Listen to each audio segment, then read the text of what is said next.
নমস্কার বন্ধুরা, আজকে আমি বানাবো দেশি চিকেন। তো আমার মা যেভাবে বানাতো আমি সেভাবে বানাবো আজকে। তো এখানে ফার্স্ট আমি চিকেনটা ধুয়ে ক্লিন করে সুন্দর করে নিয়েছি। তো আমি দিয়ে দিচ্ছি এখন পেঁয়াজ, পরিমাণ মতন হলুদ, একটু জিরার গুঁড়ো, এখানে আছে লাল লঙ্কার গুঁড়ো, আর এটা হলো লবণ, আর এখানে আছে বাটা মশলা,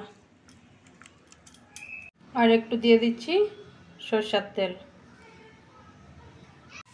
আর দিয়ে দিচ্ছি 2টা তেজপাতা। তো আমি মাংসটাকে মেখে নিচ্ছি।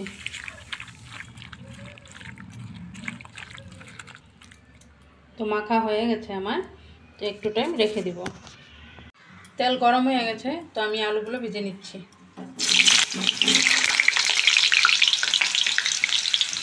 এদিকে আলু ভাজা হতে থাক।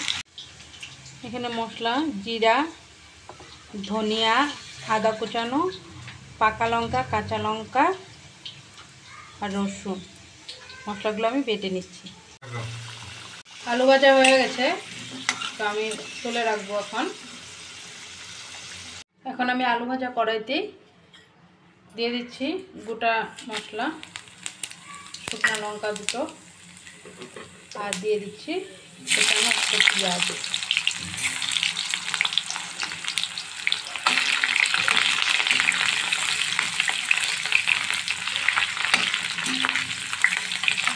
এদিকে মাংসটা 10 মিনিট ঢেকে রেখেছিলাম, তো হয়ে গেছে। তো আমি মাংসটা এখন দিয়ে দিচ্ছি। হালকা ভাজা হয়ে গেছে পেঁয়াজ, তো আমি এখন চিকেনটা এখানে ঢেলে দিচ্ছি।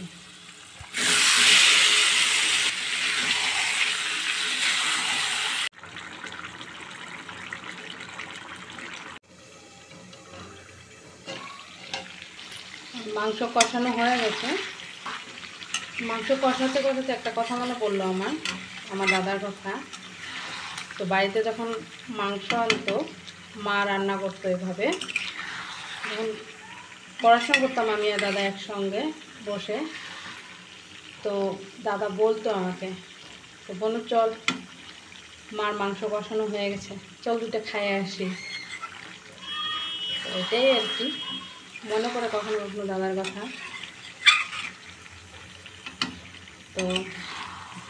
তো মার মতন করে চেষ্টা করলাম, জানি না কেমন হয়েছে, পুরোপুরি তো মার মতন করতে পারবো না, তবু চেষ্টা করছি।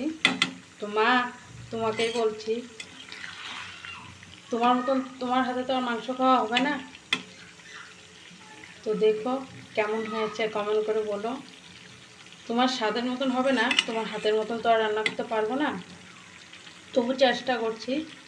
তো কেমন হয়েছে তুমি কমেন্ট করে বলো। তো আমার মাংস কষানো এখন হয়ে গেছে, আর একটু কষাবো, তারপর একটু জল দিয়ে দেবো।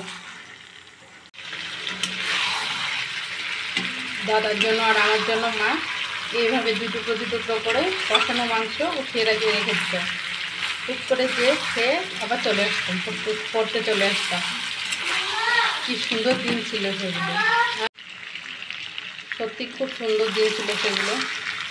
আর আসবো না করে, খুব মিস করি দাদাকে। কখনো খুব ভালোবাসতো মাংস খেতে, তার যখন মাংস বানায় ওর কথা খুব মনে পড়ে। আমার মাংস কষানো হয়ে গেছে, তো আমি এখন জলগুলো দিয়ে দেবো। একটা রসুনের কোয়া দিয়ে দিচ্ছি, আর দিয়ে দিচ্ছি সামান্য পরিমাণে একটা জল, আর একটু জল দিয়ে দিচ্ছি।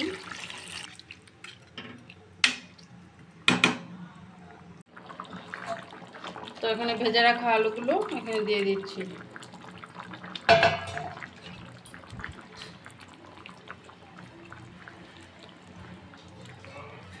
হয়ে গেছে আমার চিকেন কষা রান্না। তো আমি এখন সবার শেষে একটু গরম মশলা গুঁড়ো দিয়ে দিই। হয়ে গেছে, তো আমি এখন একটা পাত্রে ঢেলে রাখছি। তো আমার চিকেন রেসিপি কমপ্লিট হয়ে গেছে।